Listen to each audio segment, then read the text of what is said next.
कस्तुरीच्या स्मरणासाठी बाकीचे थोडा काळ मागे जाऊया आणि नंतर मग उत्तरार्धाकडे वळूया. प्रसाद माझ्या मदतीला येतोस? अरे नक्कीच. नमस्कार. 1910 ते 1925 हा मराठी रंगभूमीवरचा सुवर्णकाळ. कोल्हटकर, किर्लोस्कर, देवल यांच्या बहारदार प्रवासाचा काळ. 1908 साली ललित कलादर्श स्थापन झाले.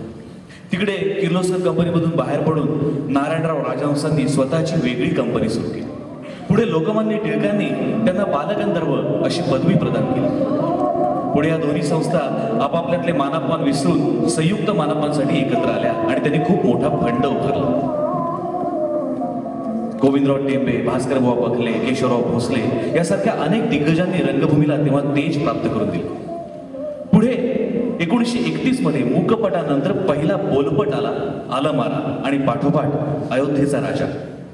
प्रेक्षक वर्ग तर चित्रपटांकडे आकर्षित झालाच, पण जेव्हा नटमंडळी सुद्धा नाटक कंपन्या सोडून चित्रपटांकडे जाऊ लागल्या तेव्हा मात्र नाट्य व्यवसाय कोलमडून पडला. 1935 ते 1955 हा कालखंड रंगभूमीवरचं अंधार युग म्हणून संबोधला गेला. 1933 साली नाट्य मनवंतरची स्थापना झाली आणि रंगमंचावरती आलं आंधळ्यांची शाळा नावाचं नाटक.